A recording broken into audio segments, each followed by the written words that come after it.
Hello, my friends, my dear flat earth friends. How are you guys doing today? I'm very happy to present today this video talking about Amelia Earhart.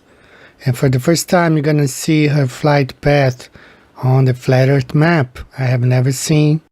And this is a high resolution flat earth map that I have drawn her flight path, and it will be available for downloading. You can see all the details. Look at Atlanta, Washington, Nashville, and the cities that she flew by. And we're going to be talking a little bit about Amelia Earhart today and the flat earth. The secret she knew. Was she silenced because she knew too much? Who knows? But this map, this amazing map, is going to be available for downloading. Because normally what you're going to find out there is this one right here. They use the Pac-Man Mercator map to explain her flight's route, and you find this online even as far back as when she started. Earhart starts on world flights. You see, so people they are afraid of flat Earth map. They will hide this map.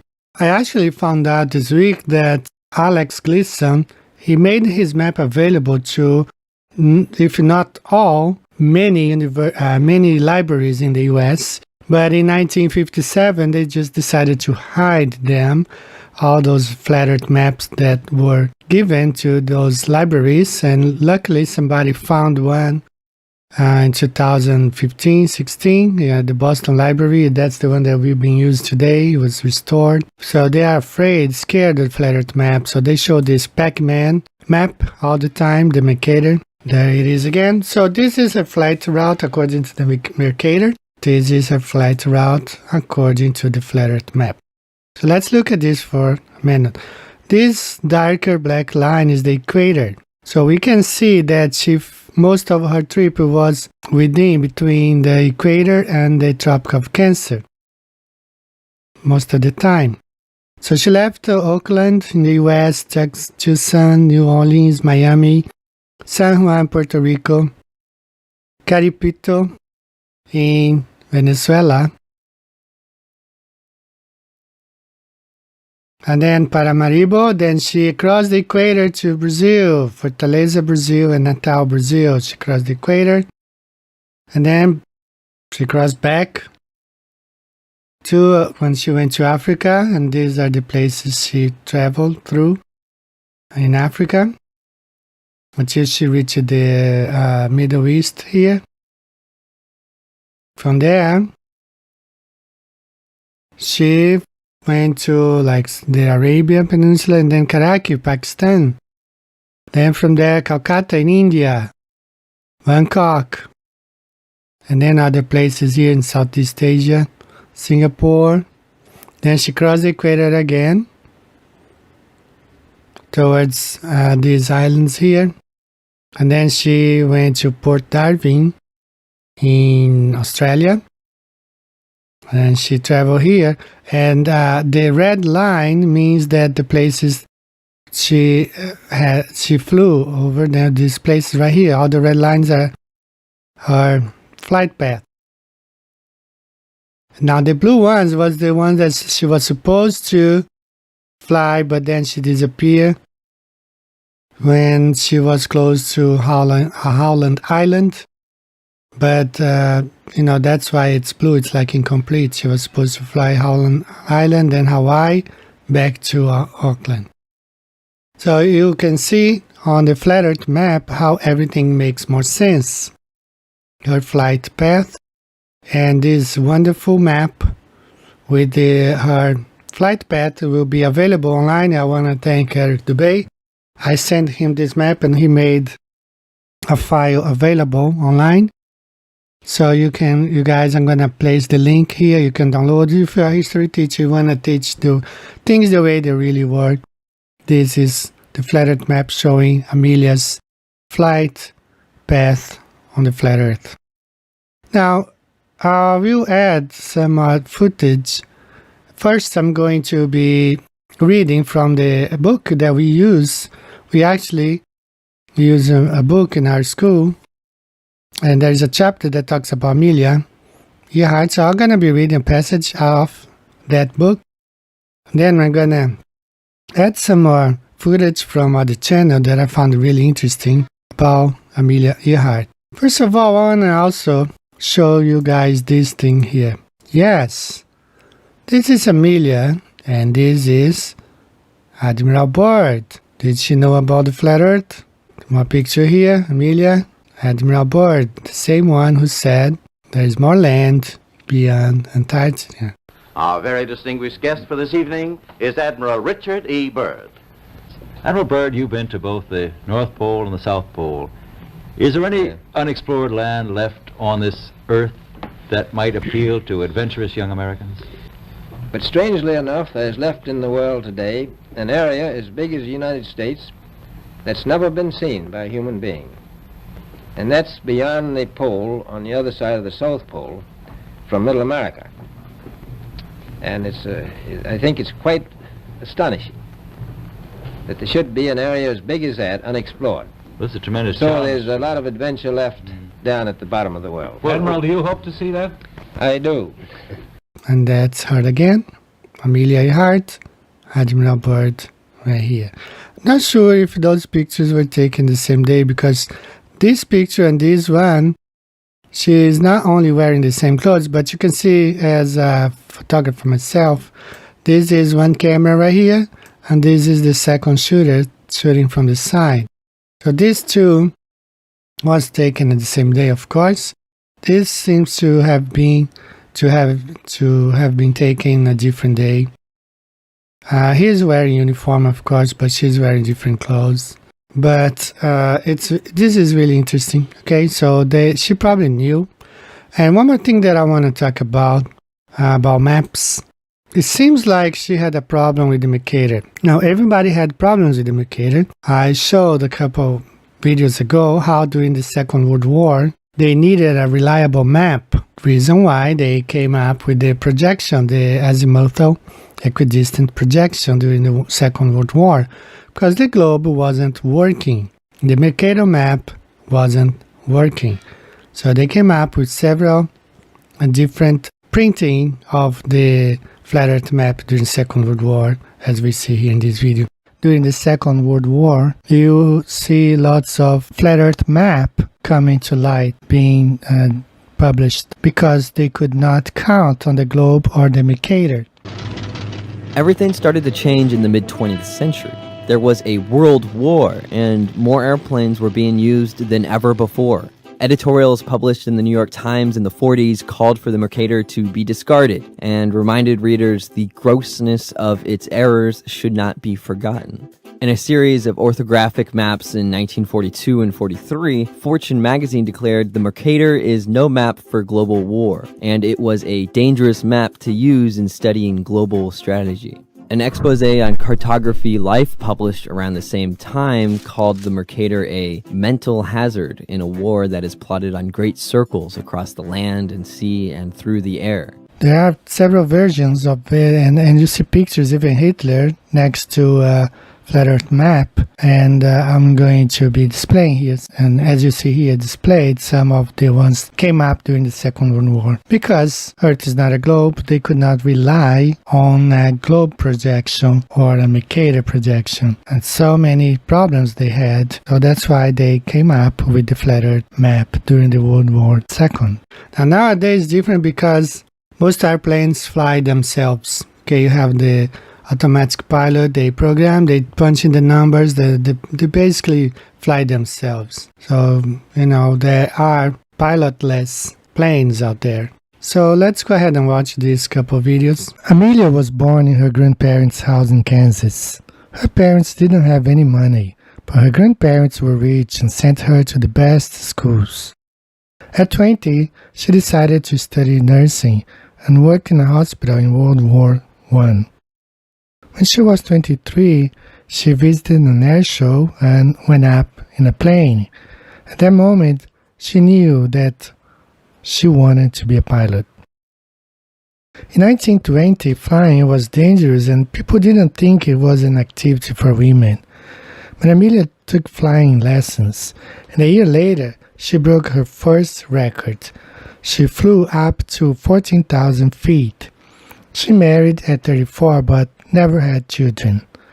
The next year, she became the first woman and the second person to fly alone across the Atlantic.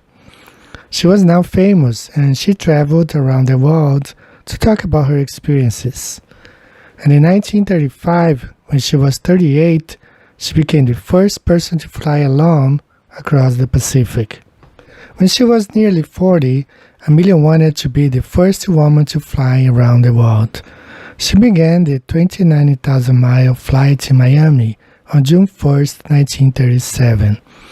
On July 2nd, she was nearly at the end of her journey when she and her plane disappeared near Howland Island in the Pacific Ocean. These are rare images. Footage released for the first time shows pilot Amelia Earhart before her ill-fated attempt to fly around the world in 1937. These images were taken just before her flight and came from Amelia Earhart last photo shoot, Burbank, California, May 1937. It was made public in 2015.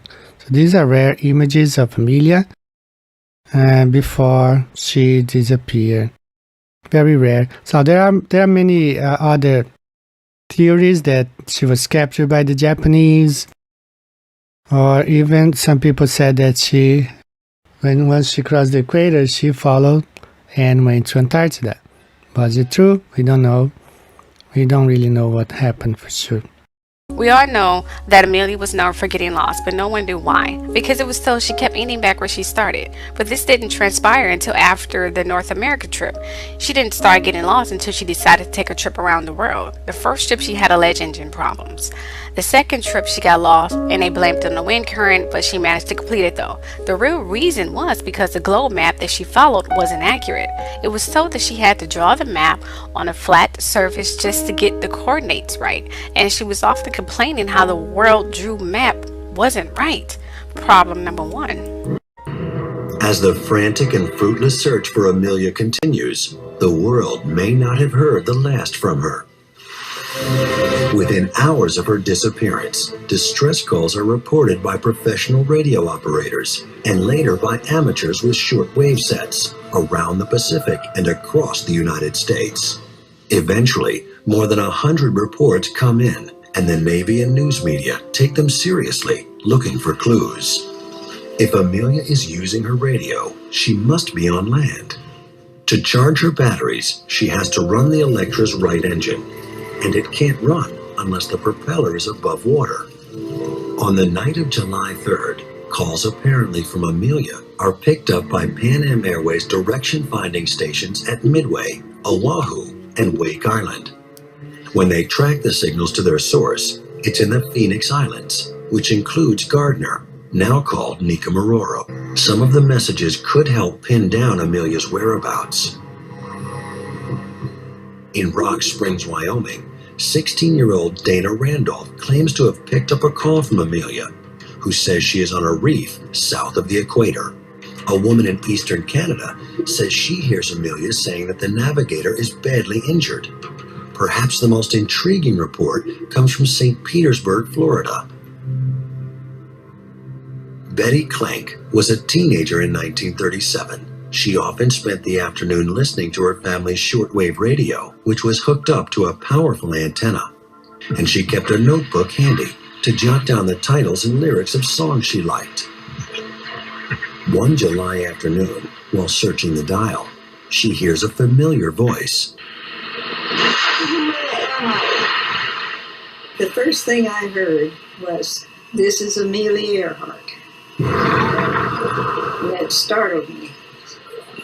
She said it several times, and I recognized that voice when I heard it.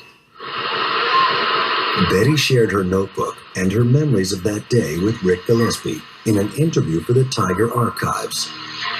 She recalled that she listened for 2 hours as the signal faded in and out, and she took notes on what she heard. She was hurting, there was something terribly wrong. It was a voice of desperation, of a woman in grave danger. Betty heard a man's voice too. She believes he was injured, and there were sounds of a struggle. You could hear him, but you couldn't make out what he was saying. But you could tell that she was trying to keep him away from the radio. And they wrestled around when he would try to get on. It reads like a modern transcript of a 911 call. There's confusion. There's things going on in the background. Betty remembers thinking she heard Amelia say New York City, and she wrote that down.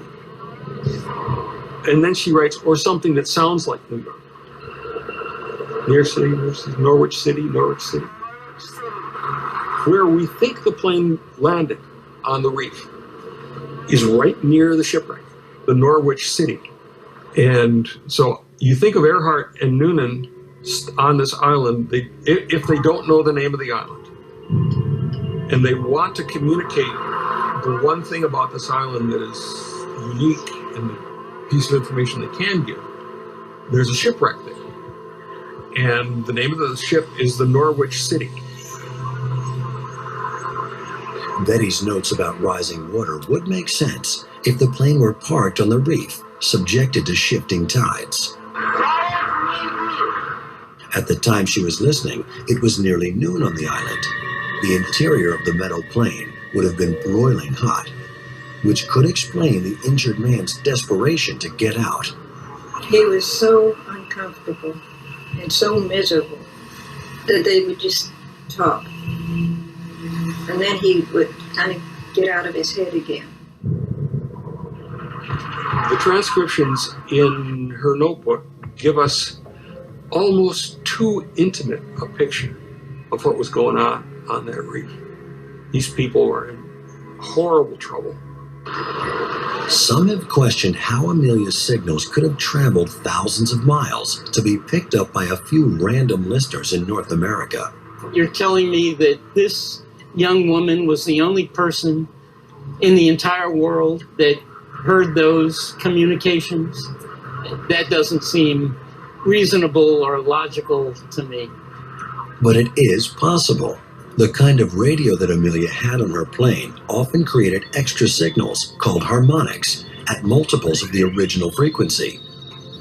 Those harmonics can bounce off the ionosphere and travel vast distances. Radio expert Bob Brandenburg believes that Amelia's normal daytime frequency of 6,210 kilohertz would generate harmonics that could reach Betty's receiver. Those very high frequencies propagate very well. And so the way Betty described the signal, fading in and out, is exactly consistent with the way that signal would behave at that frequency being transmitted from Gardner Island. Finally, the signal faded out completely. The voices were gone. I don't know how long I sat there. I'd say probably, knowing me, I probably waited an hour. We never heard anymore. Betty may be the last person ever to have heard Amelia Earhart alive. And if she really did, chances are good that Amelia was calling from Nicomaroro. Okay, Amelia was starting to see that the Earth map wasn't real and her coordinates were all wrong. She was going by her map, but her map was taking her to the opposite direction. Why? Who knows? Because the Earth is flat, and at that time, they had no idea where the hell anything was aside from America. Everything else was literally guessed and made the hell up and seriously embellished. It was told that what forever be hidden, that she kept saying that the earth looks flat and not round, and that nothing seems to be as it should or where it should be. She was rumored that she was going to write a book on some findings and the true element of the earth. A big hell no. Remember the planes were becoming really popular, was starting to become really popular, and people were starting to see that the current globe map was not quite accurate, and the lines got crossed when some explorers were starting to see these lines. So that's when NASA, the Antarctic Treaty became developed. They didn't want their entire existence and lines to be revealed, not to mention other landmass aside from what we are taught that Richard E. Byrd revealed that was there that coincidentally coincides to the start of the Antarctic Treaty, and NASA became founded. But this whole thing actually started with Amelia Earhart, a woman whom they killed to hide their secret. Alright guys, that's all for today. God bless you. I'm working on another video. Hopefully it'll be up next week. And keep it flat, keep it simple, and let's keep on spreading. For those who think, I was looking at some globe channels past week saying that Flat Earth is dying. Well, Flat Earth is being killed. That's a different. That's different than dying out. It's being killed. The opposition, just like even Bill Clinton said, never underestimate the opposition. The opposition is powerful. They own the universities, the studios, the TV stations, the artists, Hollywood, and they're very powerful and rich. And we are not. We are just people, regular people who know the truth, that the earth is flat. So these powerful people, they can manipulate the media, the internet. We have seen over and over how Google and YouTube have manipulated the numbers, the search engines. You can't find, videos that sometimes I try to find. I can't because they are hidden. Totally hidden. So the enemy plays dirty tricks. But Flat Earth is growing a lot, especially in other countries. I'm originally from Brazil, and there are many people from Brazil embracing Flat Earth. My book, I have been approached by some Japanese people, and they are translating my book into Japanese. But I'm not talking about just one guy doing a favor to another guy. I'm talking about like a company that approached me, and they hire professionals for the translation. And because there is a growing number of Japanese people interested in Flat Earth, it's been growing here exponentially. I'm also gonna be translating my book into Portuguese, which is my mother language. And I have been invited to take part of Spanish internet-based radio. I haven't done yet because my time zone is really complicated. I live in Japan, but don't believe those Globers. They are liars. Most of them work for the devil himself. He is the prince of this world, father of lies. NASA or whatever space agents. It's all fake, computer-generated images, no images from space, no satellites. I challenge Wolfie 6020. I'm recording this. I have a screen recorder, so does Wolfie, and I challenge him to just go to Google and type satellites from space and see what he gets. I can do it right now. I'm gonna just open this on Google. I'm gonna write here satellites from space, and images. Sorry, I don't have my screen recorder to record the whole screen, but it's all CGI. So I challenge him to do the same thing. Just go to Google, type satellites from space, and try to find just a single one image that's not a CGI. He can't do it. It's all fakery. Space is fake. The earth is flat, guys. Wake up. So God bless you. I'll see you next time, and be safe. Did you notice any curvature while we were up there? No. No? What'd you see while we were up there? Just a blue sky, white clouds. Yeah, is it flat or? Pretty flat. Pretty flat? Yeah. Okay.